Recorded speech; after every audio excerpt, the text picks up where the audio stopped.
So let's be honest, we've all used food as comfort, right? At one point or another. It can be a crutch when we're bored, when we're sad, when we're anxious, even when we're not physically hungry. Well, the need is referred to as emotional eating, which can establish unhealthy habits and an unhealthy relationship with food. Intuitive eating dietitian and founder of Find Food Freedom, Sam Previtt, is here to tell us how to manage this potentially destructive behavior. What are sort of the signs, Sam? I mean, what is emotional eating and how do you distinguish that it's happening? Yeah, so emotional eating is using food as a coping mechanism. And although I know we use the words destructive in the opener, I really invite people to look at it as a normal behavior.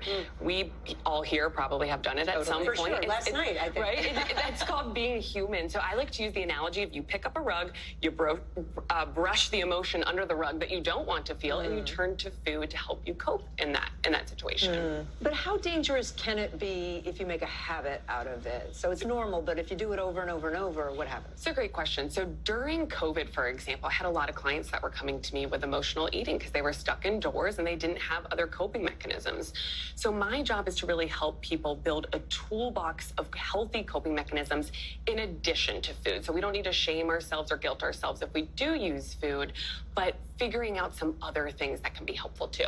What are those things? There's so many. So we can look at distractions such as watching our favorite show on, any series we stream, calling a friend, finding a professional support system, whether that's a therapist, a dietitian, changing environment as well.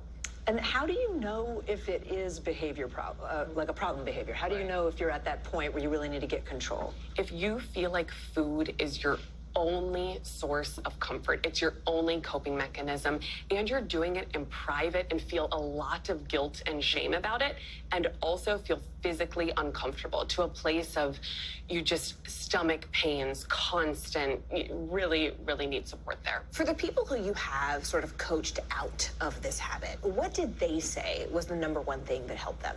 The number one thing is awareness that you're doing it. I find so many people will turn to emotional eating and don't even realize they're doing it in the moment.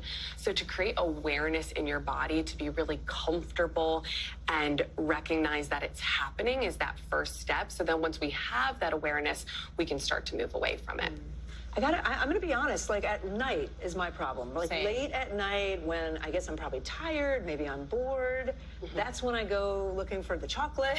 Do you know what I mean? Yeah. I'm Twizzlers all day. So how would you change, if you were working with me, how would you change that habit? So first thing I would look at is it boredom eating or do we not get enough throughout the day? Because sometimes we think it's emotional eating, but it's like, no, we're just hungry and emotional, which can also happen. So first I would look at what's your intake throughout the day. Are we getting enough? Especially if we're choosing some of the sweets and the carbohydrate foods, we might just not be getting enough throughout the day. So I would look there first before I would say emotional eating. You said boredom eating. Is that the same as emotional eating? We only have a few seconds. Yep, boredom is an emotion just like anger or sadness. Wow. Intuitive eating dietitian and founder, I should say, of Find Food Freedom, Sam Previtt. Thank you so much for being with us. I think everybody learned a little can something relate and learned a little something. I'm gonna think twice and put those Twizzlers down next time. Thank you, Sam. And you are watching NBC News Daily. Remember, you can also watch us for free 24 hours a day, 7 days a week.